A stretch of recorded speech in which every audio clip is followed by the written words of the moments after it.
अगर आज भी हो इब्राहिम सा ईमान पैदा। सिर्फ एक कंडीशन बयान की है उन्होंने। ईमान कौन सा वाला चाहिए? हजरत इब्राहिम जैसा ईमान अगर आज मिल जाए ना, अगर आज भी हो इब्राहिम सा ईमान पैदा, आग कर सकती है अंदाजे गुलिस्तां पैदा।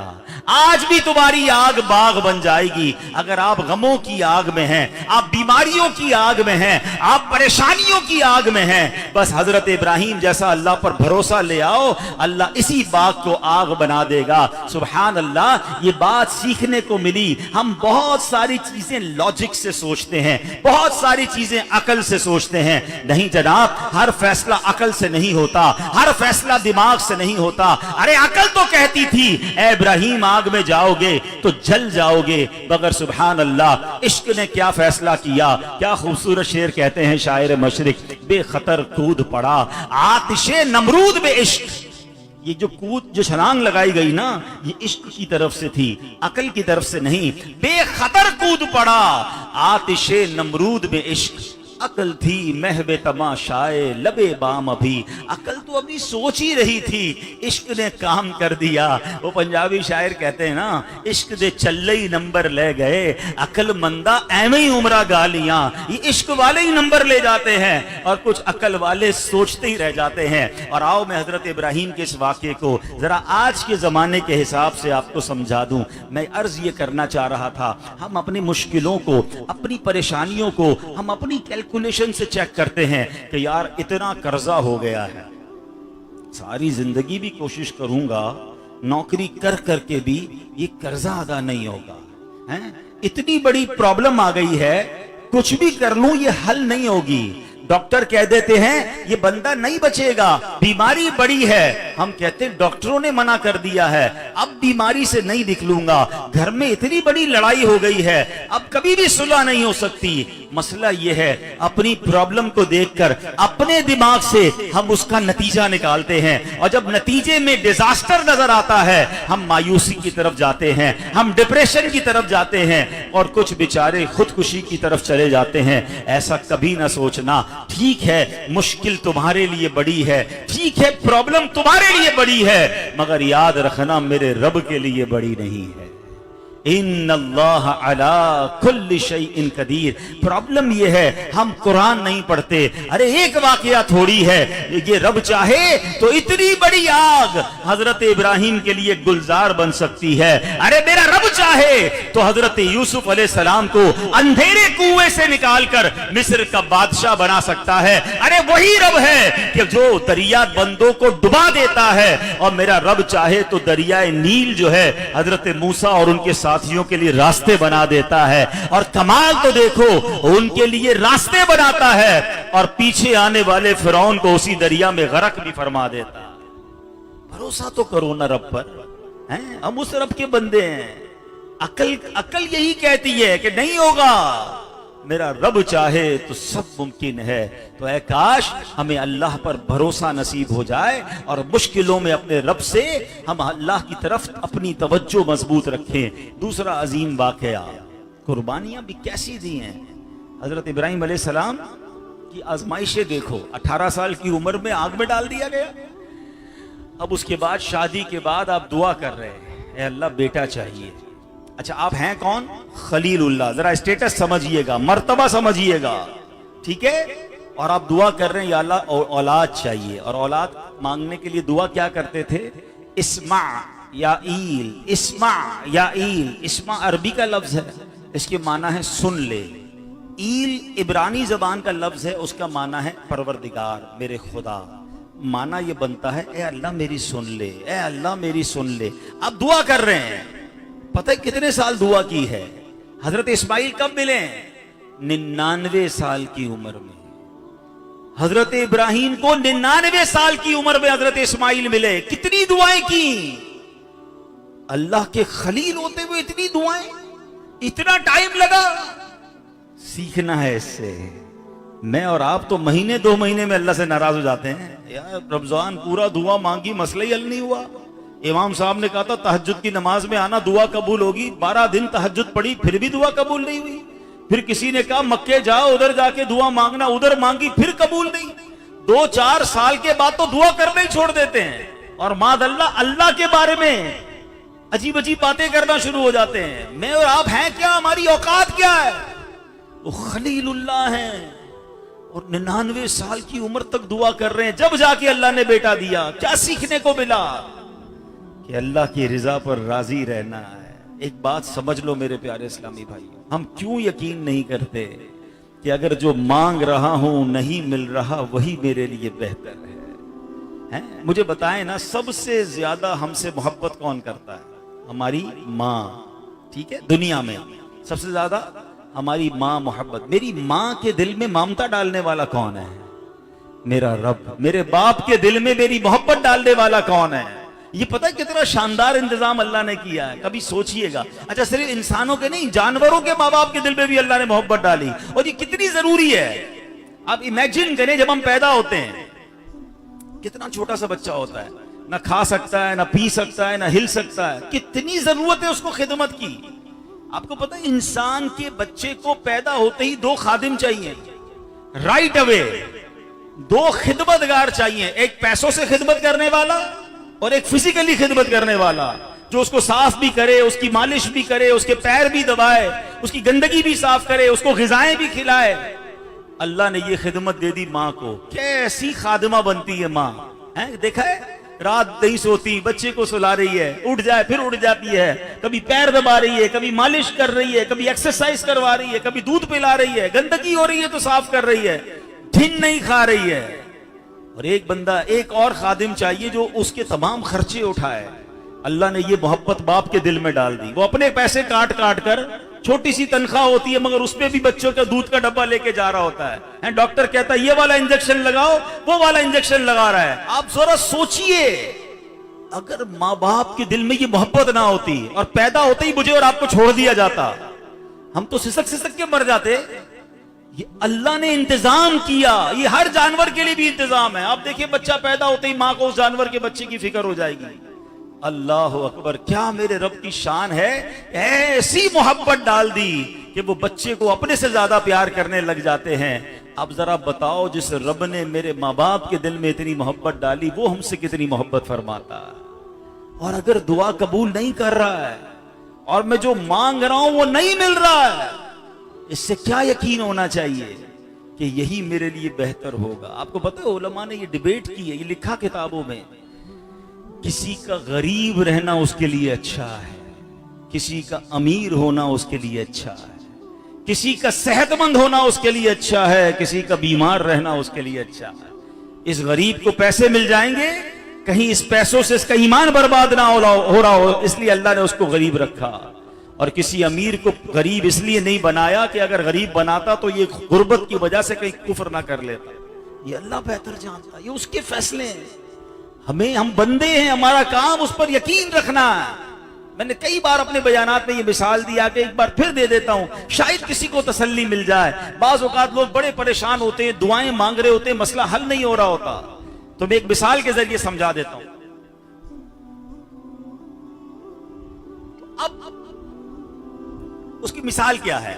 मिसाल के तौर पे आजकल गर्मी के दिन हैं और आपको ज़ाहिर है हमें भी प्यास लगती है, ठंडा पीने को जी चाहता है।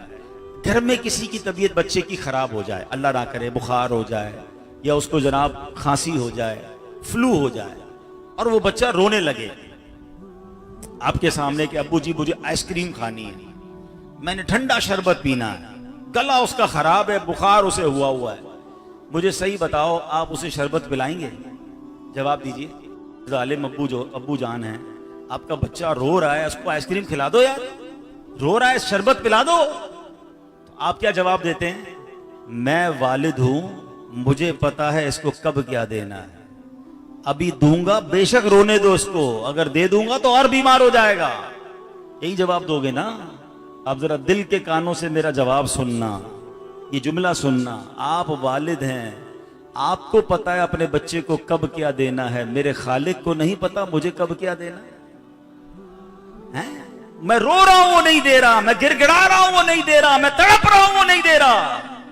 अरे यही बेहतर है, इसीलिए वो नहीं दे रहा। जिस दिन ये भरोसा मिल गया ना आपको, आपके मसले हल हो जाएंगे, आपकी टेंशन खत्म हो जाएगी।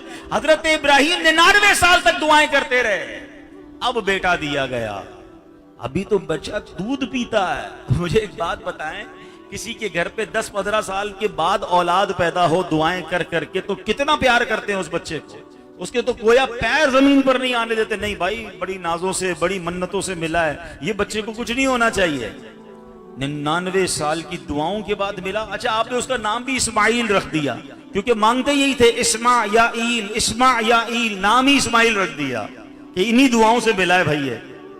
मगर अब क्या हुआ, अभी दूध पीता है और आपको हुक्म दिया गया कि अपनी ज़ौजा को और अपने बच्चे को एक सहरा में छोड़कर आ जाओ, जहां कोई आबादी नहीं है, पहाड़ है, सहरा है, तपती गर्मी है, रेगिस्तान है। आप इमेजिन कर सकते हैं कि हम अपने बीवी बच्चों को कभी ऐसे मैदान में छोड़कर आ जाएं? आप गए बीबी हाजरा और हजरत इस्माइल को लेकर कहां पर, जहां आज मक्का आबाद है। उस वक्त कुछ नहीं था, आपने वहां पर छोड़ दिया। अब वापस जाने लगे, थोड़ी सी खजूरें हैं, थोड़ा सा पानी है। बीबी हाजरा कहती, ए इब्राहिम कहां छोड़कर जा रहे हो? आपने कोई जवाब नहीं दिया। दोबारा कहा, इब्राहिम बताएं तो सही, किसके आसरे पे छोड़ के जा रहे हैं? आपने कोई जवाब नहीं दिया। आखिर में बीबी हाजरा कहती, ए इब्राहिम बस ये बता दें, अल्लाह ने आपको हुक्म दिया है जो हमें छोड़ के जा रहे हैं? कहा, रब ने हुक्म दिया है। कहा, अगर अल्लाह ने हुक्म दिया है तो वो हमें जाया नहीं फरमाएगा। कैसी खातून है, कैसी फैमिली। हजरत इब्राहिम चले गए उन्हें छोड़ के। थोड़े दिन पानी चला, थोड़े दिन खजूरें चली, सब खत्म। इतनी भूख हो गई कि बीबी हाजरा का अपना दूध भी खत्म हो गया। वो हजरत इस्माइल को पिला नहीं पा रही थी। अब भूख के मारे, प्यास के मारे वो बच्चा रो रहा है। माँ बेकरार है, एक पहाड़ से दूसरे पहाड़ पानी की तलाश में दौड़ रही हैं, पानी नहीं मिल रहा, बच्चा रो रहा है। माँ कभी उधर जाती है, कभी इधर जाती है, और आखिरकार अल्लाह का करना ऐसा हुआ, जिब्रील अमीन आते हैं। जो पैर हजरत इस्माइल जमीन पर रगड़ रहे हैं, उसके करीब जिब्रील अमीन अपने पैरों की ठोकर लगाते हैं, और अब जमीन से चश्मा जारी होता है। पानी का नाम ही जमजम हो गया। और सुभान अल्लाह, वो कैसा चश्मा है। आप खारादर में रहने वाले, ओल्ड सिटी में रहने वाले बोरिंग करते हैं। कभी कभी पहले कुएं खुदवाए जाते थे। कभी इसकी हिस्ट्री पढ़िएगा, 25 साल, 50 साल, 100 साल, कभी कभी 200-400 साल कुआं चल जाता है, फिर पानी खत्म हो जाता है, फिर बोरिंग खत्म हो जाती है, फिर कुआं सूख जाता है। अल्लाह अकबर। आपको पता है जमजम को जारी हुए कितना टाइम हो गया है? 5000 साल से ज्यादा अरसा हो गया है। और ये पानी है कि खत्म नहीं हो रहा। अरे एक दो खानदान वाले नहीं, उस वक्त तो बीबी हाजरा और हजरत इस्माइल के लिए निकला था। आज करोड़ों गैलन रोजाना निकल रहा है। बड़े बड़े पंप लगा दिए गए हैं। कंटेनर भर की तामीर में कैसे करूं? क्योंकि आज किसी को प्लॉट दिया जाए, साथ एक डिमार्केशन प्लान दिया जाता है, एक मैप दिया जाता है कि आपका प्लॉट यहां से यहां तक है। हम उसकी बुनियादें बनाते हैं, डिमार्केशन कराते हैं, चार दीवारी खड़ी करते हैं। हजरत इब्राहिम को कहा गया, ए इब्राहिम वही काबा बनाना है जहां हजरत आदम अलैहिस्सलाम ने बुनियाद रखी थी। ए मक्के जाकर काबा देखने वालों, एक और बात सुन लो, ईमान ताजा हो जाएगा। आज जिस काबे को हम देखते हैं ना, एग्जैक्टली इसी काबे के ऊपर 7वें आसमान पे फरिश्तों का काबा बैतुल मामूर मौजूद है, जहां फरिश्ते तवाफ करते हैं।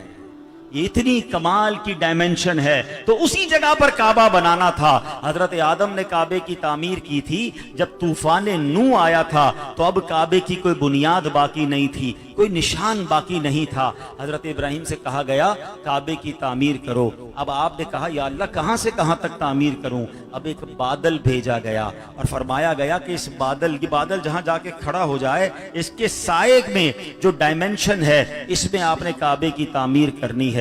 ऐसा ही हुआ। बादल आता है, उसके साए में हजरत इब्राहिम काबे की तामीर शुरू करते हैं। एक पत्थर जब वहां से उठाकर लाए जबल अबू कुबैस से, जिब्रील अमीन ने गाइड किया। किया था कि ये जन्नत का पत्थर है, उसी पत्थर पे खड़े होकर हजरत इब्राहिम काबा तामीर करते रहे। ये पत्थर कौन सा है जिसको आज हम मकाम इब्राहिम कहते हैं। सुभान अल्लाह, आज भी आप काबे के पास जाएं तो उसकी दीवारें बड़ी ऊंची ऊंची नजर आती हैं। इतनी ऊंची तो बंदे का कद नहीं पहुंचता। बुखारी मस्जिद की ये छत डाली होगी तो मजदूरों ने हाथ से नहीं डाली होगी, इस पे लिफ्टर लगाया होगा, कोई क्रेन लगाई होगी, ऊंचा जाने के लिए कोई ना कोई सिस्टम बनाया होगा। तो ये काबे की इतनी ऊंची दीवार कैसे बना ली? तो सुभान अल्लाह करीम की शान देखें, हजरत इब्राहिम का मौजज़ा कैसा है। आज 5000 साल से ज्यादा अरसा हो गया है, मकाम इब्राहिम पर हजरत इब्राहिम के कदम के निशान आज भी वैसे ही मौजूद हैं। दुनिया के आसारे कदीमा वालों से पूछो, वो कहते हैं 700-800 साल बाद बिल्डिंग टूट जाती है, खत्म हो जाती है, मखदूश हो जाती है। अरे यह तो 5000 साल से ज्यादा टाइम गुजर गया है। हजारों बारिशें, हजारों आंधियां आई होंगी, मगर ये कदम के निशान पत्थर पर वैसे ही मौजूद हैं। अल्लाह करीम ने इसका जिक्र कुरान में किया, वत्तखिज़ू मिन मक़ामि इब्राहीम मुसल्ला, और इब्राहिम के खड़े रहने की जगह को अपना मुसल्ला बनाओ। अब काबे की ताबीर हो गई। हजरत इब्राहिम से फरमाया गया, ए इब्राहिम लोगों को हज के लिए बुलाओ। आपने कहा, या अल्लाह मेरी आवाज लोगों तक कैसे पहुंचेगी? इरशाद हुआ, इब्राहिम तुम्हारा काम आवाज लगाना है, हमारा काम आवाज पहुंचाना है। आप मक्के में जो माशाल्लाह जो मक्के मदीने गए हैं, जो कोहे सफा है, सफा से मरवा जाते हैं ना, सफा से आप बाहर निकले तो एक पहाड़ है जहां महल बन गया है। एक्चुअली ये जबल अबू कुबैस है। ये वो पहाड़ है जो दुनिया का सबसे कदीम पहाड़ है।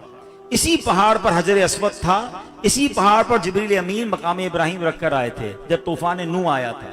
अब हजरत इब्राहिम उसी पहाड़ पर चढ़ गए और आपने वहां जाकर लोगों को आवाज लगाई कि ए लोगों, अल्लाह के घर की तरफ आओ, हज के लिए आओ। आज मैं यहाँ बुखारी मस्जिद में बैठा हूँ, आपने सामने कैमरा लगा दिया है, इंटरनेट से उसको कनेक्ट कर दिया है, पता नहीं कहाँ कहाँ दुनिया में आवाज जा रही होगी। उस वक्त तो ये सिस्टम नहीं था, मगर रूहानी नेट कैसा था, रूहानी सिस्टम कैसा था।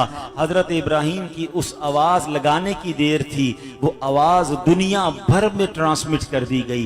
पूरी दुनिया में लोगों ने सुनी, और सिर्फ इंसानों ने नहीं सुनी, फरिश्तों ने आवाज सुनी, जिन्नात ने आवाज सुनी। और सुनिए, माँ के पेट में बच्चों ने आवाज सुनी, आलम में अरवाह में रूहों ने आवाज सुनी। और फिर क्या हुआ? उस आवाज के जवाब में लोगों ने जवाब दिया।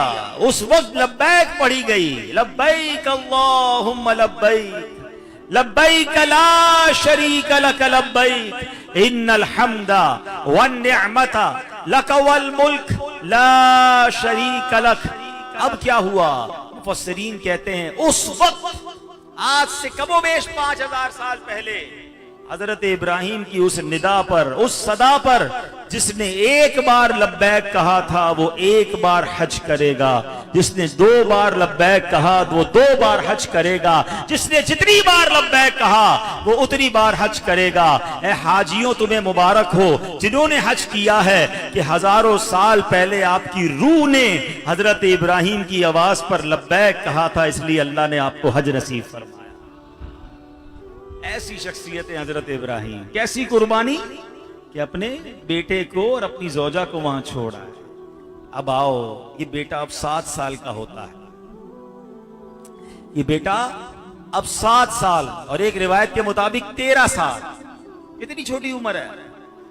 ख्वाब में अब हजरत इब्राहिम एक ख्वाब देखते हैं। आज 8वीं शब है ना, है 8वीं ही शब थी। सुभान अल्लाह, आज ही की शब थी। हजरत इब्राहिम ने ख्वाब देखा कि अपने बेटे को आपने ज़िबाह करना है। हजरत इब्राहिम खड़े होते, जब बेदार हुए तो सोच विचार करने लगे कि ये अल्लाह की तरफ से हुक्म है या नहीं है। इसलिए 8 ज़ुल्हिज्जा को यौम तरविया कहा जाता है। तरविया के माना है सोच विचार का दिन। अगला दिन हुआ तो 9वीं रात को फिर ख्वाब देखा। कोई कहने वाला कह रहा है कि ए इब्राहिम, अपने बेटे को ज़िबा करो। आप समझ गए ये अल्लाह की तरफ से हुक्म है, ये ऑर्डर अल्लाह की तरफ से है, पहचान गए। इसलिए 9 ज़ुल्हिज्जा को यौमे अरफा कहा जाता है। ट्राई टू इमेजिन, ये वही बेटा है जो 99 साल की दुआओं के बाद मिला है और 7 साल उम्र है, कितना प्यार होगा। बेटे को तैयार करवाया और लेकर जाने लगे। अब बताओ शैतान मरदूद कब ये बर्दाश्त करेगा कि इतनी बड़ी नेकी हो जाए, अल्लाह के इतने बड़े हुक्म पर अमल हो जाए। शैतान एक इंसान की शक्ल में हजरत इब्राहिम के सामने आ गया। कहता है इब्राहिम कहाँ चले? कहा बेटे को लेकर जा रहा हूं। अब पता है मुझे आप जिबा करने ले जा रहे हैं। शैतान कहता है मुझे मालूम है आप बेटे को जिबा करने ले जा रहे हैं। हजरत इब्राहिम ने बड़ा कहते हैं ट्विस्टेड जवाब दिया, लॉजिकली जवाब दिया। क्या कभी बाप बेटे को जिबा करता है? तो कहा मुझे पता है आपको रब का हुक्म है। तो कहा जब रब का हुक्म है तो फिर मैं राजी हूं। अब वो जो है शैतान मरदूद बीबी हाजरा के पास पहुंच गया। अब माँ कितनी ज्यादा क्लोज होती है अपने बच्चे से। कहा ए हाजरा पता है हजरत इब्राहिम इस्माइल को लेकर कहां गए? कहीं तैयार करा के लेकर गए। कहीं नहीं, आपके बेटे को जिबा करने गए। बीबी हाजरा कहती क्या बाप भी बेटे को जिबा करता है? कहा उनको अल्लाह का हुक्म मिला है। हाय हाय मां तो देखो कैसी, अगर कहती हैं अल्लाह का हुक्म है तो फिर हम भी राजी हैं, जिबा करने पर भी राजी हैं। अब क्या हुआ, उस मरदूद को फिर चैन नहीं आया। वो हजरत इस्माइल के पास आया। कहता है इस्माइल पता है तुम्हारे बाबा कहां ले जा रहे हैं? कहा कहीं तैयार करके ले जा रहे हैं। कहा नहीं तुम्हें जिबा करेंगे। उन्होंने भी कहा मेरे बाबा मुझे क्यों जिबा करेंगे? कहा उन्हें अल्लाह का हुक्म मिला है। कहा अगर रब का हुक्म है तो फिर मैं भी राजी हूं। अच्छा अब हजरत इब्राहिम के सामने जब शैतान आया तो फरिश्तों ने कहा कि ए इब्राहिम खलीलुल्लाह कंकर मारे इसे। आपने एक मकाम पर उसे कंकर मारे, फिर आगे गए दोबारा कहा फिर कंकर मारे आपने, फिर कंकर मारे और आगे गए कहा फिर कंकर मारे आपने, फिर पत्थर मारे। ये एग्जैक्टली वही मकामात थे जहां 3 जमरे हाजी जहां रमी करते हैं। अल्लाह अकबर। अल्लाह को अपने खलील की अदा कैसी पसंद आई कि आज किसी हाजी का हज पूरा नहीं होता, उसका वाजिब अदा नहीं होता जब तक वो जमरात को रमी ना करे। और सुभान अल्लाह, चले कंफ्यूजन भी दूर कर दूं, जरा लॉजिक से एक बात समझ लो। ये लोग जो बातें करते हैं ना, अल्लाह वालों की याद क्यों मनाते हो, उर्स क्यों मनाते हो, उनका दिन क्यों मनाते हो, बार बार उनका जिक्र क्यों करते हो? मेरा उन सबसे सवाल है, लगता है तुमने हज नहीं किया, और अगर हज किया है तो लगता है कान और आंखें बंद रख के हज किया है। अरे मुझे एक बात का जवाब दो, सई क्यों करते हैं? सामने काबा मौजूद है, काबा तो अल्लाह का घर है। अकल तो ये कहती 2 पहाड़ों के दरमियान दौड़ने की क्या जरूरत है, जाओ काबे का तवाफ करो, ज्यादा सवाब मिलेगा। नहीं नहीं, अल्लाह ने मां की, बीबी हाजरा की अदा को ऐसा बाकी रखा कि जब तक सई ना करोगे ना तुम्हारा उम्रा कंप्लीट होगा, ना हज कंप्लीट होगा। सुभान अल्लाह। बीबी हाजरा कौन है? अल्लाह की वलिया है ना। अल्लाह ने अपनी वलिया की याद को बाकी रखा ताकि जब भी सफा मरवा करो उनकी याद आए। अरे अकल ये कहती है अब तो शैतान नहीं है, अब तो एक दीवार है, सारे हाजी क्यों उस पर पत्थर मारते हैं? अरे अब तो शैतान नहीं है। अल्लाह को खलीलुल्लाह की अदा ऐसी पसंद आई कि सारे हाजियों को इस काम पे लगाया कि जब जब रमी करें मेरे खलील की याद को ताजा करें। अरे हज तो है ही सारा अल्लाह वालों की याद, किस किस याद की बात करूं? मिना के मैदान में क्यों रहते हैं? नबी पाक ने रातें गुजारी। अरफात के मैदान में क्यों जाते हैं? अल्लाह के हबीब ने वहां वकूफ अरफा किया तो अल्लाह वालों की याद, उसके हबीब की याद में हम हज करते हैं। तो पता चला कि अगर हम अपने वतन में रहकर भी अल्लाह वालों की याद मनाएं तो इसमें कोई हरज नहीं है। ये तो हज का पूरा सफर हमें सिखा रहा है। तो बहरहाल मेरे प्यारे इस्लामी भाइयों, अब चले हजरत इब्राहिम आगे ले गए। अब कमाल ये हुआ, अब तक तो शैतान बता रहा था ना, अब हजरत इब्राहिम ने खुद ही अपने बेटे से सवाल कर लिया। ये कॉन्वर्सेशन, ये बातचीत जो बाप बेटे में होती है, ये कुरान मजीद में मौजूद है। हजरत इब्राहिम हजरत इस्माइल से फरमाते हैं या बुनैया इन्नी अरा फिल मनामी अन्नी अज़बहुका फंजुर माज़ा तरा। ऐ मेरे बेटे, मैंने ख्वाब में देखा है कि मैं तुझे ज़िबा कर रहा हूं, अब तू देख तेरी क्या राय है। आपने एक मशवरा एक बच्चे से पूछ रहे हैं, हालांकि आपको मालूम है कि ये बच्चा भी अल्लाह की रिजा पर राजी है, मगर सवाब में इजाफा करना। क्या शानदार बेटा है, 7 साल की उम्र में नहीं कहता बाबा जान क्यों ज़िबा करोगे, मेरा कसूर क्या है। बेटा क्या कहता है, या अबतिफ़अल मा तुअमर, ऐ मेरे बाबा जान कीजिए आप जिसका आपको रब ने हुक्म दिया है। सतजिदूनी इंशाअल्लाहु मिनस साबिरीन, आप खुदा ने चाहा तो करीब है कि आप मुझे सब्र करने वाला पाएंगे। फिर वो बेटा पता है क्या कहता है? हजरत इस्माइल कहते हैं बाबा जान एक काम कर लें, मुझे जरा सही तरीके से रस्सी से बांध दीजिएगा, क्योंकि मैं कहीं ज्यादा हिलूंगा तो मेरे कपड़ों से खून के छींटे आप पर गिर जाएंगे। बाबा जान जरा छुरी को तेज कर लीजिएगा ताकि ज़िबा करते वक्त मुझे कम से कम तकलीफ हो। अच्छा एक और काम कीजिएगा कि मुझे चेहरे के बल लिटा दीजिएगा, क्योंकि आप मेरा चेहरा देख नहीं सकेंगे, उल्टा लिटा के मुझे ज़िबा कर दीजिएगा। और ज़िबा करने के बाद जो मेरा लिबास है वो मेरी माँ को दे दीजिएगा, तो उनको थोड़ी सी तसल्ली हो जाएगी। ऐसा ही हुआ। कभी क्या इस आसमान ने ये मंजर देखा होगा कि बाप बेटे को रस्सियों से बांध रहा है? आपने बांध दिया, आपने छुरी भी तेज कर ली, बेटे को उल्टा भी लिटा दिया और अल्लाह का नाम लेकर बेटे को ज़िबाह भी कर दिया, छुरी भी फिरा दी। हजरत इब्राहिम ने अपना काम कर लिया था, याद रखिए। हैं, छुरी का काम क्या है? काटना है, मगर रब चाहे तो फिर छुरी नहीं काटती। आग का काम क्या था? जलाना था ना। रब ने चाहा तो नहीं जलाया ना। यही तो समझाना चाह रहा हूं। अकल कहती है हो जाएगा, ये नुकसान हो जाएगा, ये मुश्किल हो जाएगी। अकल कह रही है ना रब चाहेगा तो नहीं होगा। और ऐसा ही हुआ, छुरी फिरा दी मगर छुरी ने काटा नहीं। क्यों? रब ने जिब्रील अमीन को भेजा है, जिब्रील जाओ जन्नत से मेंढा लेकर। अब जन्नती मेंढा लेकर जिब्रील अमीन आते हैं। चले ये भी बता दो, इसकी भी तारीख बड़ी प्यारी है। मेंढा कौन सा था? जन्नत में जो ये मेंढा लेकर आए ना जिब्रील अमीन, हजरत इस्माइल के फिदिये के तौर पर, जिन्होंने थोड़ा सा कुरान पढ़ा है या माशाल्लाह यहाँ बयानात में आए होंगे, हजरत आदम का वाकया जिन्होंने पढ़ा या सुना होगा, दो बेटे थे काबील और हाबील। ठीक है, उनका प्रॉब्लम था, वो तवील वाकया है। दोनों ने कुर्बानी पेश की थी अल्लाह की बारगाह में। हाबील गेहूं लाया था, काबील गेहूं लाया था और हाबील एक मेंढा लाए थे। हाबील की कुर्बानी कबूल कर ली गई, आग आती थी आसमान से और जो कुर्बानी होती उसे ले जाती थी। तो ये वही मेंढा था जो हजरत हाबील ने पेश किया था, वो जन्नत में मौजूद था। वही मेंढा हजरत इस्माइल के फिदिये के तौर पे आया है। अच्छा अब जरा मंजर देखिएगा, बड़ा कमाल का मंजर है ये। बस बयान अब मैं एंड करने लगा हूं।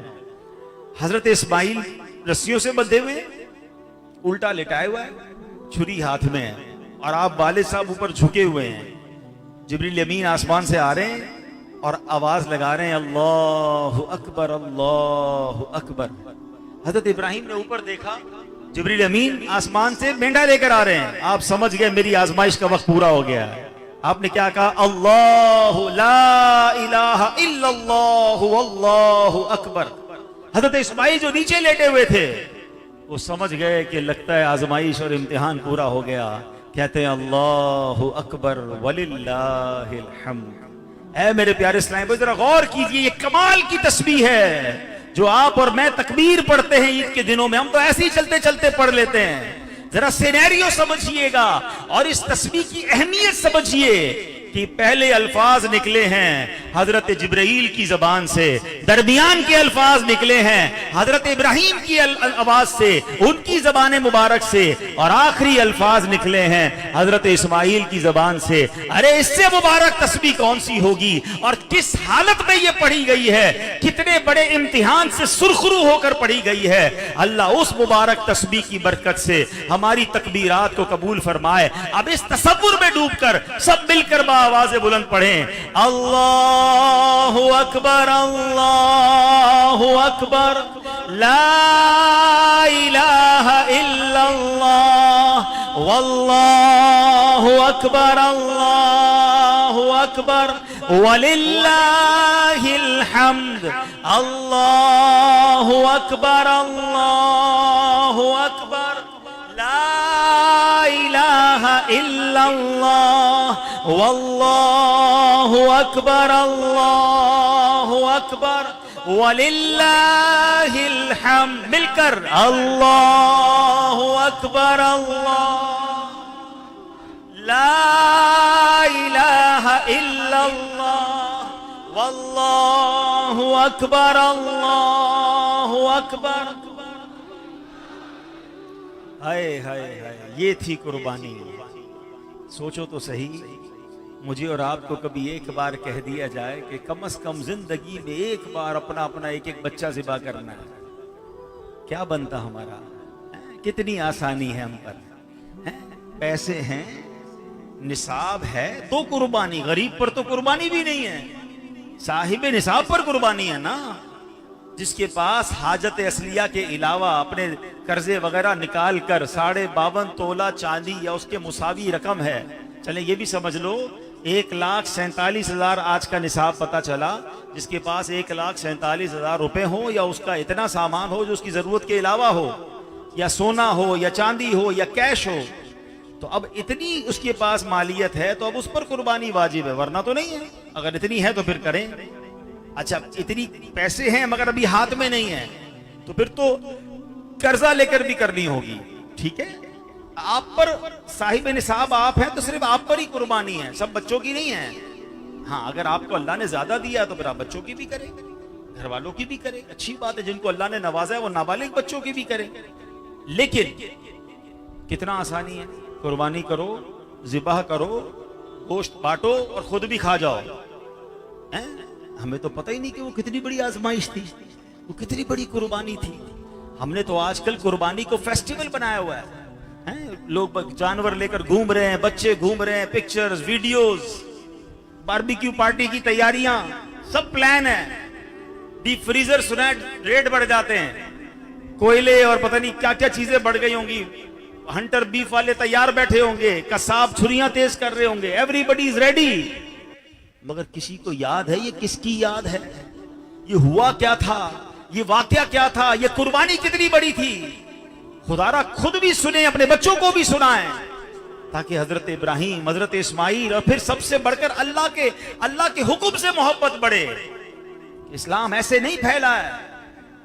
हमें भी तैयार रहना है कि वक्त पड़े तो अपना माल कुर्बान करें, वक्त पड़े तो अपना वक्त कुर्बान करें, और अल्लाह वो दिन लाए जब इस्लाम के जरूरत हो तो अपनी जान भी कुर्बान करें। ये यूं इस्लाम फैला है ना, और हम जनाब बड़े मौज मस्ती में रहते हैं। हजरत इब्राहिम, हजरत इस्माइल की ये सीरत हमें बताती है कि किस तरह आजमाइशों के बाद अल्लाह का कैसा कुर्ब उन्होंने पाया। तो ये सुन्नत इब्राहिमी जरूर अदा करें। और सुभान अल्लाह, इसके हम एक दुआ भी पढ़ते हैं। अच्छा, इसमें कुर्बानी में एक और 2-3 मसाइल भी हैं। बिल्कुल बेहतरीन जानवर करना चाहिए, अल्लाह ने दिया है तो सबसे बेहतरीन जानवर कुर्बान करें, मगर अल्लाह की रिजा के लिए करें ना, दिखावे के लिए नहीं, वाह वाह के लिए नहीं कि जनाब मैं इतना पैसे वाला तो देखो मेरे जानवर कितने कीमती और मैं इतना बड़ा सखी हूं। नहीं, फिर तो सवाब भी नहीं मिलेगा। कुर्बानी के वक्त दुआ क्या पढ़ते हैं? इन्ना सलाती व नुसुकी व महयाया व ममाती लिल्लाहि रब्बिल आलमीन। क्या प्यारी दुआ है। अल्लाह करे मैं और आप इस दुआ के मिस्ताक बन जाएं। बेशक मेरी नमाज, मेरी कुर्बानी, मेरी जिंदगी और मेरी मौत, ये सब मेरे रब के लिए। इन्ना सलाती व नुसुकी व महयाया व ममाती लिल्लाहि रब्बिल आलमीन। बन जाओ ना ऐसे, अल्लाह के लिए कुर्बानी करें ना, दिखावे के लिए नहीं। और जब कुर्बान करें तो उस वक्त भी अल्लाह की बारगाह में काश आंसू हो कि अल्लाह कबूल फरमा ले। और सवाब कैसा है, आए हाय, कुर्बानी करने वालों खुश दिली से करना। सरकार दो आलम सल्लल्लाहु अलैहि वसल्लम की 1-2 हदीसें आपको सुना दूं, ताकि आपको मजीद अपनी कुर्बानी से प्यार भी हो जाए और ये सवाब भी हासिल करें। सरकार दो आलम अलैहिस्सलाम फरमाते हैं, कुर्बानी करने वाले को कुर्बानी के जानवर के हर बाल के बदले में एक नेकी मिलती है। जितने बाल है उतनी नेकियां मिलेंगी। बीबी फातिमा को नबी पाक ने फरमाया, ए फातिमा, अपनी कुर्बानी के पास मौजूद रहो, क्योंकि इसके खून का पहला कतरा गिरेगा तुम्हारे सारे गुनाह मुआफ कर दिए जाएंगे। ये तो गुनाह माफ करवाने के लिए आया है। हाय हाय, प्यार करें। अच्छा, फिर एक और जगह प्यारे आका फरमाते हैं कि जिसने खुश दिली के साथ तलब सवाब के लिए कुर्बानी की, वो आतिशे जहन्नम से रोक हो जाएगी, जहन्नम और उसके दरमियान रोक हो जाएगी। तो मेरे प्यारे इस्लामी भाइयों, जिसने अभी तक कुर्बानी का प्लान नहीं किया, अगर साहिब इस्तिताअत है तो कुर्बानी जरूर करें। ये पुल सिरात की सवारियां बनेंगी। अच्छा, यहाँ पर कुछ लोगों के पेट में दर्द शुरू हो जाता है, चले उनका भी छोटा सा इलाज कर दें आखिर में। यार ये इतने करोड़ों रुपए कुर्बानी में लगा देते हैं, किसी गरीब का भला कर दें, कुछ गरीबों की मदद कर दें, अरबों रुपए जनाब हज पे खर्च करते हैं, किसी गरीब का भला कर दें। मुझे एक बात, अच्छा फिर इस पे हमारे भी लोग भोले भाले हैं ना, वो भी बोलते हैं यार कुछ इमाम साहब से पूछे तो सही बात क्या है। मुझे एक बात बताएं, आप क्यों इनकी बातों में आ जाते हैं? कभी आपने सुना कि यार 31 दिसंबर को न्यू ईयर नाइट में इतनी आतिशबाजी होती है करोड़ों रुपए की, इतने फंक्शन होते हैं, इसके बदले किसी गरीब की शादी कर दें, हैं? फला क्रिकेट मैच की ओपनिंग सेरेमनी नहीं होनी चाहिए, इसके बदले जनाब किसी गरीब का भला कर दें। आप कभी भी नहीं सुनोगे। नया आईफोन आया है, इतने लाखों करोड़ों रुपए के आईफोन बिक रहे हैं, यार इसकी बजाय ये गरीबों का भला कर दें, कभी भी नहीं सुनेंगे आप। नए नए मॉडल की गाड़ियां आई जा रही हैं, किसी शोरूम के बाहर आप किसी को खड़े होकर नहीं कहेंगे यार इतने सारे जनाब महंगी महंगी गाड़ियां ले रहे हो किसी गरीब की। नहीं, जब भी मुसलमान अल्लाह के नाम पर खर्च करेंगे ना, नबी पाक की मोहब्बत में, ये 12वीं में भी प्रॉब्लम होता है। जब भी 12 रबीउल अव्वल आएगा, कोई लाइटिंग कर रहे होंगे, कोई लंगर खिलाएंगे, परचम लगाएंगे, तब उनको याद आएगा गरीब के बच्चे। उसी तरह आप ये बकरा ईद में याद आ रहे होंगे।